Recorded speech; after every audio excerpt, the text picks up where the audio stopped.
এবছরে 2025-এ মাধ্যমিক পরীক্ষা দিয়েছিলাম এবং কালকে আমাদের রেজাল্ট বেরিয়েছে আর আমি 651 নাম্বার পেয়েছি।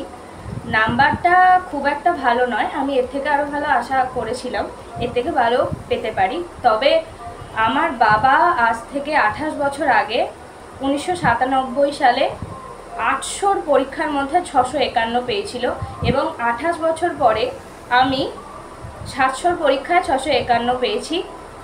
বাবার সাথে নাম্বারটা মিলে যাওয়ায় আমার খুবই ভালো লাগছে। পরবর্তীকালে আমি বিজ্ঞান বিভাগে নিয়ে এগোতে চাই এবং যদি সুযোগ পাই তাহলে মহাকাশ গবেষণা নিয়ে আমি এগোতে চাই। সৌর্ণীর নাম্বার দেখে আমি নিজে খুব নস্টালজিক হয়েছি। এবারে 1997 সালে আমি আমার স্কুল মহার ব্রহ্ম উচ্চতর বিদ্যালয় থেকে মাধ্যমিক পাশ করেছিলাম। সেবার আমি ঠিক এই নাম্বারটাই পেয়েছি, 651 নাম্বার পেয়েছিলাম।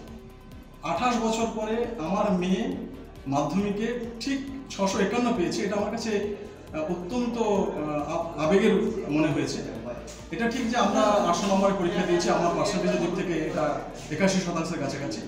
সৌর্ণী 700 নম্বরে পরীক্ষা দিয়েছে, অতএব তার পার্সেন্টেজ হচ্ছে 93-এর কাছাকাছি।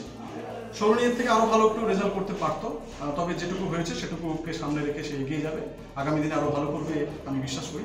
গত 2 বছর ধরে বদলিজনিত বিভিন্ন সমস্যার মধ্যে আমি রয়েছি, আমি দূরে থাকি, দার্জিলিং কুচবিহার এইসব চলছে আমার। বাড়িতে আমার মা এবং আমার স্ত্রী অর্থাৎ সৌর্ণীর মা, তারা দুজন সৌর্ণীকে ভীষণভাবে আগলে রেখেছে। সৌর্ণী নিজেও ভীষণ লড়াই করে। আমার অবর্তমানে সৌর্ণীর পুরো দায় দায়িত্ব, তার পড়াশোনা থেকে শুরু করে টিউশন যাওয়া ইত্যাদি সব বিষয়টা কিন্তু আমার স্ত্রী অত্যন্ত নিষ্ঠার সঙ্গে দেখেছে। ক্রেডিট গোজ টু সৌর্ণী এবং তার মা।